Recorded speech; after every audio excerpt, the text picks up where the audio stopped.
promise this is the last outfit, because you know why? Episode 3. Okay. Alright. Episode 3. You're not asking for too much. You're asking the wrong person. I think a lot of us have been told that we're asking for too much at some point. I know for a fact that I've had this before, especially. In my last relationship, I felt like in my last marriage, there was a lot of times where it seemed like I was asking for a lot. And then I was like second guessing myself thinking, am I asking too much?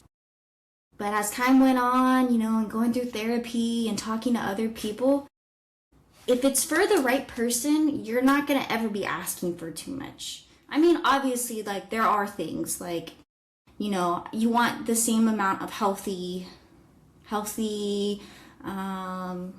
you guys meet halfway and it's still healthy, kind of thing. If it ever comes to a point to where it's you're just constantly fighting and arguing or constantly getting upset, it may just be that you guys just aren't meant to be, And I think that's hard because it's nobody really knows deep down. Well, I feel okay, no. You do know deep down, when you're not meant to be with somebody.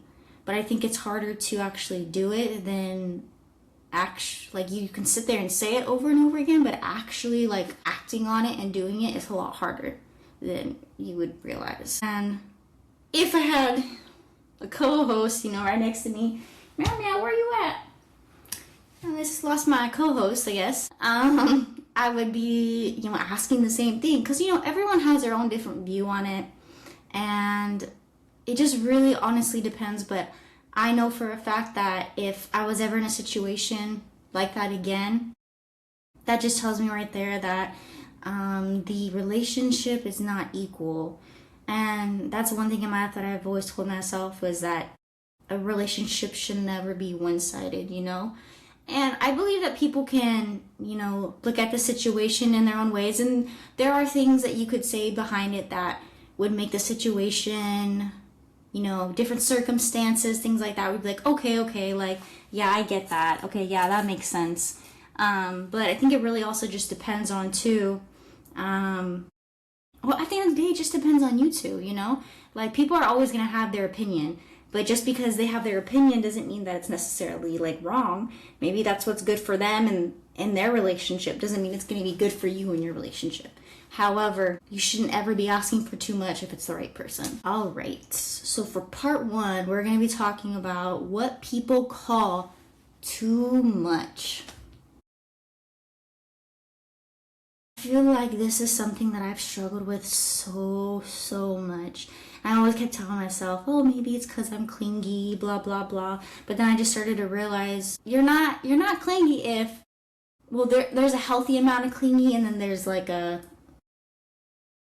not healthy amount of clingy. There shouldn't ever be a reason that you're asking, that you're being too clingy, if that makes sense. I always know that there's a healthy amount of time that you should spend away from your significant other. It's good to have your own life and your own friends and your own people. It's not always healthy to be around each other. But I also feel too that my significant other can and I want them to be my best friend. I want that to be the person that I go to and talk to, and the one person on the phone I pick up and want to vent to or tell them my good news, things like that. Wanting to be able to communicate with each other, text each other throughout the day, talk to each other, phone calls or FaceTime calls when we're away from each other. I'm not saying you have to be texting and calling, every single moment, but because obviously there is, I truly do believe that there is an amount of unhealthy clinginess. And it's not necessarily wanting or asking for too much. It's more of, it's just not a healthy way to be in a relationship. You don't always want... People can agree to disagree about this, but I do think at the end of the day, you always do want to have I'm saying the wrong words. Some sort of, independence. You don't want to be dependent on people, because at the end of the day, you are you, you're your person. Your person can also be your significant other, but like you have to have a life for you too, you know? You deserve that as well. One of the biggest things that I've always struggled with is that I crave reassurance. I always want reassurance. And I don't think having or asking for reassurance is a bad thing. And I've had multiple times where people in my life were like, would get mad at me for like asking for more reassurance and things like that. And I'm like, that should never be an issue. Like that shouldn't be something that someone doesn't want to give you. And like right then and there, that would make me seem like, ooh, red flag. Like it would just bother me like over and over again, knowing that like somebody doesn't feel okay with giving me that sense of security. Wanting someone to have effort. I mean, a relationship should never be one-sided. Yes, there might be times in a relationship where like that person can't always give 50-50.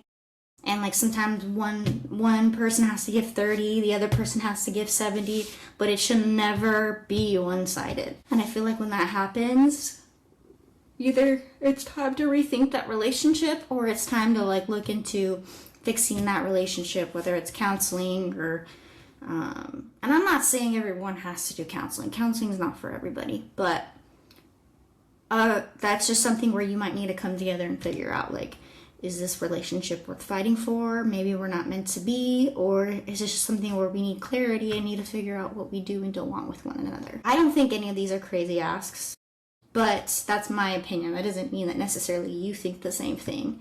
And I know that there's other people in the world who may think the opposite, and there's nothing wrong with that. It just, everyone's perspective on it is a little bit different. But I do believe consistency, communication, reassurance, effort, and then wanting clarity, having a healthy amount of all of it is not asking for too much at all whatsoever. Getting labeled as too much by the wrong people, like, then that means that those people are just not worth your time. They're not worth being in your life. Like, I've even had family members tell me that before. And I'm the kind of person that will be like, oh, Felicia, just because you're family doesn't mean that I have to like have you consistently stay in my life. If you think I'm too much, then my love and my time and effort not mean, but like, is it enough for you to want me to be in your life? I don't know if I'm kind of saying that weird, but like wanting to have that person in your life, you would want someone that would want the same things and effort, like want to see you and hang out with you. And so I know I've had issues with that, with people saying that I'm too much. And so I've learned that, and they're just not meant to be in your life. You know, it's just, there's nothing wrong with asking for some form of security, because we've all gone through trauma. We all have it. We all have triggers and things that will like set us off. You know, some of us have had not the best relationships in the past, whether it's, you know, with loved ones or even with like our kids. You know, like you never know. So every situation is different, but that doesn't mean that you're asking for too much. Part 2 is how you start doubting yourself. Second guessing is never, I feel like when I second guess, it's never a good thing. I always tell people that I'm like the worst test taker ever, because I'll sit there and I will be like taking a test and I'll be like A, B, C, and D, and I'm like, it's B. No, it's C. But it could be A. And then I'm like looking back and I'm like, why are you triple guessing yourself? Like, you know this, you know the work, you know the information, like, but relating it to like a relationship, if you're ever like second guessing something that you're doing, especially when it comes to, sorry guys, I'm a little sleepy, doing too much. I mean, yes, there are times where you probably could be like, I do this thing where like sometimes like I'll get irritated or annoyed when my significant other, like, I feel like hasn't spent enough time with me that day, and I'll be like, damn, Leah, you need to chill out. You need to chill the hell out. Like, and I'm sitting there like giving myself like a pep talk in my head about like, all right, knock it off. Like, that doesn't mean that people don't want to be around you, you know? Sometimes people just need me time. And I have to realize that not everybody is me. And a healthy amount of, not distance, but you time is okay, but obviously, like, it's still something that I struggle with. I know for a fact I'm that kind of person. I don't like to be alone. I hate being by myself. I mean, yeah, who wants to not? I mean, everyone wants to have, like, time, you know, to, like, go shower and do what they need to do. But I love being around people. It's just something about it. And I'm not saying, like, a whole group of people. Just that person, you know, even just that person or whatever. Like, I'm a homebody, but I'm not a homebody. Like, I like to go and do stuff, but I also like to be home and, like, snuggled in bed and watching movies. I know for a fact that, like, if my significant other isn't texting me as much, or they feel like they don't want to hang out with me, or kind of just like, then you start to, like, wonder and you start to overthink things, and that's never healthy. It's not a healthy thing to do. And I'm like Miss Queen of overreacting. Oh, Miss Queen of overthinking. Like, everything's just, it's not a good thing. And so it's just something that I know for a fact. I'm so sorry, guys. I'm sleepy. Oh my gosh, I feel like I do this all the time. I'll be sitting there, like, typing a message. I've even done this at work too. I'll be, like, typing an email and then I'll be like, I don't think I should send that. I feel like that's just, like, emotion and me getting irritated. I'm like pushing it back, and I'm like, let me sit on it. I always try to, like, sit on my emotions, because I feel like if you react right then and there on how you're feeling in the moment, especially when you're an overthinker, it's no good. You always end up reacting based off emotion and not, like, facts or, like, actual like critical. I don't want to say critical thinking. That's, like, the worst words right there. I just feel like emotions are never the best way to handle a situation, you know? Like, definitely it's just not something that I'm proud of, and it's definitely something that I would say is a flaw of mine. Part 3, the wrong person effect. The way that you'll know that you're not with the right person is how you're constantly feeling. Not that everyone's happy 24/7, you know. We all have ups and downs throughout our days, you know. Our significant other is gonna make us upset and irritate us from time to time. But if you're constantly confused, or you're feeling insecure about your relationship, or you're always on, like, eggshells around them, or you're tippy-toeing, and you constantly feel like you're asking for too much, that's when you probably should just look back, not even take a step back and look at the relationship and think, like, am I with the right person? Because if we were on the same page and we were thinking the same way, I wouldn't be having these worries or these feelings inside. You deserve the world. Everybody deserves someone that, you know, makes them feel like that person is their everything, you know. To an extent, to a healthy amount of everything, you know. But if you feel like, you know, you're settling, then you're probably not with the right person.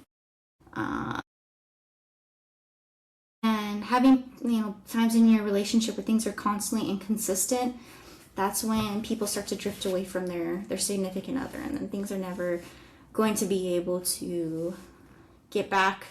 Well, you may never be able to get back to where you were, or you might be able to. You never know. That's one thing I've learned in therapy. It's that relationships are all work, every single one. And if you're constantly one-sided and you think that that person is the reason why your relationship's not working, you're wrong. It could, a relationship or a disagreement, always, each person is at fault for some way or another. So we all, you know, we all can fix things, we all can do things better. But if you're not willing to do the work, or they're not willing to do the work, then maybe you're just not meant to be. Okay, part 4. Why we stay real. We stay real and honest. You can sit back and you can look and see the potential in a relationship and hope and pray and, you know, beg and ask and pray over and over again. But you also got to look at the reality too. Are you wasting your time in a relationship that's just not meant to be? Are you hoping for something that may not ever happen? Because some people are willing to change and fix things and, you know, do things differently for the right person. But at the same time too, are you just also scared of starting over? I know for a fact that when I decided that I wanted my divorce with my ex, we had been together for 5 years, almost 5 years, and I was just so scared of change. That's the one thing in my life that I hate is change. But when you're in a relationship with someone and you feel like you're constantly begging for their attention and they don't, you're wanting to do stuff with them and they don't want to do stuff with you, and you guys are constantly bickering and fighting and things are always either one-sided or that's when you take a step back and realize, yeah, it sucks, it hurts, when you first leave and change, and it's hard, your whole life changes. But the thing is too, everyone deserves to be with someone that wants to be with them fully and full-heartedly, and everyone deserves to be treated the way that they're supposed to be treated. Like everyone deserves that they're a person.